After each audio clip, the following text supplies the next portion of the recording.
प्रीता एक मौका दे दो। मुझे इस बारे में सोचने के लिए वक्त चाहिए। प्रीता सुनो प्रीता, मेरी प्रीता है वो। मैं इस मुंबई शहर में सिर्फ उसी के लिए तो आया हूँ। अब सर कुछ भी हो जाए, मैं प्रीता को पाकर ही दम लूंगा। ओ लो जी, ऋषभ भी आ गया।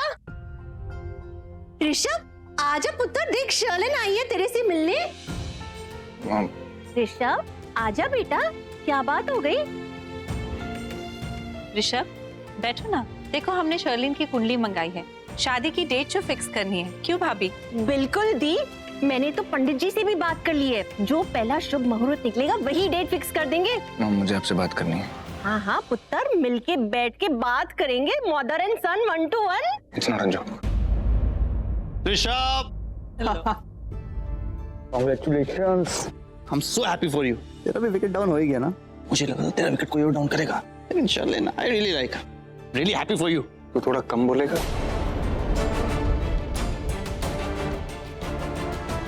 ऋषभ, मुझे लगा ये सेलिब्रेशन के मूड में होगा। करण, एक्चुअली ऋषभ भाई का मूड बहुत खराब है सिंघानिया की डील को लेकर। कोलैबोरेशन मीटिंग में बहुत सारी प्रॉब्लम्स हो गई थी। सैमी तो चुप रहा कर यार, बिजनेस में ये सब होता रहता है यार। कम ऑन, मैं चलता हूँ। हाँ ये सिर्फ बिजनेस की बात नहीं हो सकती। पता नहीं क्यों, लेकिन ऋषभ भैया कुछ ज्यादा ही सैड दिख रहे थे। भैया मेरी बात सुनिए। कृतिकी, भैया मैंने आपको बचपन से देखा है, आप बहुत स्ट्रांग इंसान हैं भैया। बचपन में भी जब हमारा कोई खिलौना टूट जाता था तो आप अपसेट नहीं होते थे, आपके पास हमेशा एक ऑप्शन होता था। और बिजनेस में भी मैंने आपको यही चीज अप्लाई करते हुए देखी है। ऐसे कितने डील्स आए और गए भैया, लेकिन मैंने कभी आपको इतना अपसेट नहीं देखा। इनफैक्ट बड़े बड़े नुकसानों में भी आप कभी इतना डिप्रेस नहीं हुए भैया। तो फिर आज ऐसा क्या हो गया है जो आप इतने अपसेट लग रहे हो? मानो कि आप अंदर से टूट चुके हो। बताओ भैया, क्या हुआ है ऐसा जो आपको अंदर से खाया जा रहा है? प्लीज भैया। कुछ नहीं भैया, आपको मुझे बताना होगा कि क्या प्रॉब्लम है। अगर आपने मुझे नहीं बताया भैया तो मैं प्रीता को कहूंगी कि जाके आपसे बात करे। भैया तू जा। भैया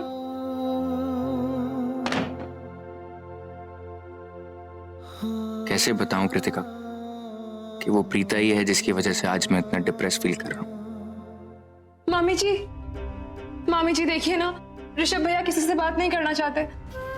कृतिका, मुझे भी पूरा डाउट है कि हो ना हो ऋषभ को जरूर कुछ हो गया है। मैं भी बात करने की बहुत कोशिश कर रही हूँ, लेकिन ऋषभ है कि बात करने के लिए तैयार ही नहीं होता। मुझे लगता है कि उसकी बिजनेस डील कैंसिल हो जाने के कारण से वो बहुत अपसेट हो गया है। बेटर यही होगा कि हम ऋषभ को कुछ देर के लिए अकेला छोड़ दें। उसे ज्यादा स्ट्रेस मत दे पुत्र, ठीक है? डोंट वरी, सब ठीक हो जाएगा।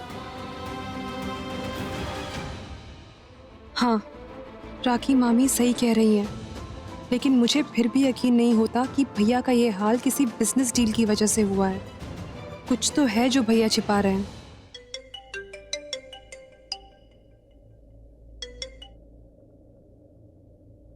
हेलो प्रीता, यहाँ भाई अपसेट है और वहाँ तुम लो साउंड कर रही हो। सब ठीक तो है? हाँ मैं तो ठीक हूँ। क्या हुआ ऋषभ जी को? इसी का रीजन तो मैं भी ढूंढ रही हूँ। भैया सिर्फ परेशान नहीं है प्रीता, दिल टूटा है उनका। ऐसा चेहरा लिए घर में घूम रहे हैं मानो कि कोई हारा हुआ खिलाड़ी होता है, और किसी को कुछ बता भी नहीं रहे। I am definitely sure Preeta, किसी ना किसी ने भैया को हर्ट किया है, उनका दिल तोड़ा है। देखो प्रीता, सिर्फ तुम ही हो जो भैया से उनकी प्रॉब्लम पूछ सकती है। आई एम श्योर भैया तुम्हें अपनी प्रॉब्लम जरूर बताएंगे। ऋषभ भैया करण भाई की तरह टॉकेटिव नहीं है। पर प्रीता, आज जो उनके चेहरे पे जो चुप्पी है ना, वेरी डिस्टर्बिंग। ऐसा लगता है कि जैसे मानो कोई तूफान है उनके मन में, जिसे वो दबाने की कोशिश कर रहे हैं। कृतिका तुम बिल्कुल टेंशन मत लो। वैसे मैं तो ऋषभ जी से मिली थी आज उनके ऑफिस में, एकदम नॉर्मल थे और हमने बहुत सारी बातें भी की। लेकिन तुम कह रही हो तो कोई प्रॉब्लम जरूर होगी। तो मैं ऐसा करती हूँ कि कल आऊंगी ना तो सबसे पहले ऋषभ जी से बात करूंगी। अगर उन्होंने मुझे बता दिया कि उन्हें क्या बात परेशान कर रही है तो मैं तुमसे शेयर जरूर करूंगी। ओके? अब तुम बिल्कुल टेंशन मत लो। ओह माय गॉड दी, आज तो कमाल हो गया। आज पता है मैंने क्या किया? एक निहायती बदतमीज आवारा लड़की को ऐसा कड़क सबक सिखाया ना मैंने कि याद रखेगा मुझे। आपको पता है मेरे ख्याल से ना वो किसी कॉर्पोरेटर का भाई था, इसलिए कितना ज्यादा अकड़ रहा था, लेकिन मैंने, सृष्टि ने उसकी सारी हेकड़ी ना यूं यूं चिटकी में उतार दी। अरे वो भी क्या याद रखेगा कि किस लड़की से पाला पड़ा था जो फौलाद की बनी है। कृतिका, मैं तुमसे बाद में बात करती हूँ। सृष्टि आ गई है और तूफान मेल की तरह बातें कर रही है, तुमने सुन ही लिया होगा। श्योर प्रीता, बट फ्री होके मुझे कॉल जरूर करना। ठीक है, मैं फ्री होकर फोन करूंगी। ओके। तुझे पता है ना फोन पर बात कर रही थी? हाँ। फिर भी नॉन स्टॉप बोलती जा रही थी। अच्छा बता, क्या बता रही थी? अरे दी, आपको पता है एक बदमाश सा लड़का एक सीधी सादी सिंपल गर्ल को परेशान कर रहा था, छेड़ रहा था, तो मैंने उस लड़की को उस गुंडे से बचाया। शुक्र है भगवान का। एक्सक्यूज मी, भगवान का क्यों शुक्र? मुझे थैंक यू बोला ना, क्योंकि मैंने उसे बचाया यार। अरे एक जमाने में वो थी झांसी की रानी और अब मैं सृष्टि मस्तानी।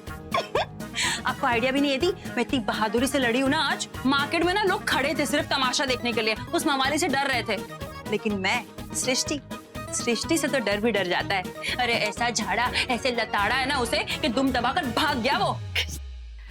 वैसे मैंने शुक्र है इसलिए कहा कि कुछ दिन से तेरे मुंह से सिर्फ एक ही नाम सुन रही थी, समीर लुथरा। समीर ऐसा है, समीर वैसा है। मैंने उसे करारा जवाब दिया, उसने मुझे अच्छा सबक सिखाया। तो थैंक गॉड आज तूने टॉपिक तो चेंज किया। कुछ दिन से तो उसकी बातों में इतना उलझ रही थी कि मैं तो डर गई थी कि कहीं तुझे उससे प्यार ना हो जाए। तू ठीक तो है? दीदी, आपने अचानक से उस उल्लू फट्टे समीर का नाम लिया तो ठीक कैसे हो सकती हूँ? और आपको हुआ क्या है? आपने ये कैसे सोच लिया कि मैं उससे प्यार कर सकती हूँ? एक नंबर का टट्टू गधा कहीं का, शॉर्टी, बात करने की तमीज नहीं उसमें। मैं तो मजाक कर रही थी, लेकिन तेरा रिएक्शन ऐसा था जैसे कि तेरी चोरी पकड़ी गई। कहीं तुझे सच में तो नहीं उससे प्यार हो गया? नो दी, प्लीज, मैं और उससे प्यार, इतने भी दिन खराब नहीं चल रहे मेरे दी, प्लीज, इतनी तो अक्ल है मुझ में। सृष्टि, तू क्या कह रही थी कि किससे लड़ाई हुई तेरी? वो लड़का यहाँ के नगर सेवक का भाई है। हाँ, इसलिए तो इतना अकड़ रहा था। क्या जरूरत थी लड़ने की? पुलिस को फोन कर देती ना, प्रॉब्लम थी तो वो आकर सॉर्ट आउट कर देते। तुझे नहीं पता ये लोग इतने सिरफरे होते हैं कि अपनी बेइज्जती बर्दाश्त नहीं होती इनसे, बदला लेने आ जाते हैं। सुन, उससे तुझे कोई धमकी वगैरह तो नहीं दी ना? धमका तो वो रहा था, लेकिन हवा में। और वैसे भी इतने सारे लोगों के सामने उसकी जो इंसल्ट हुई है तो कुछ ना कुछ तो बोलेगा ना वो। और अगर उसमें इतना ही दम है तो अब तक आया क्यों नहीं मुझे सबक सिखाने? चुप कर सृष्टि, तूने अभी दुनिया नहीं देखी। तूने मुझसे आज प्रॉमिस कर, आगे से कभी ऐसे गुंडों से नहीं उलझेगी। प्रॉमिस कर। दी, आपको तो उल्टा मुझ पे नाज होना चाहिए कि आपकी बहन इतनी बहादुर है। मुझे तो तुझ पर हमेशा नाज रहता है, लेकिन ऐसा ना हो कि हमारी वजह से तुझ पर या इस घर पर कोई मुसीबत आ जाए ना।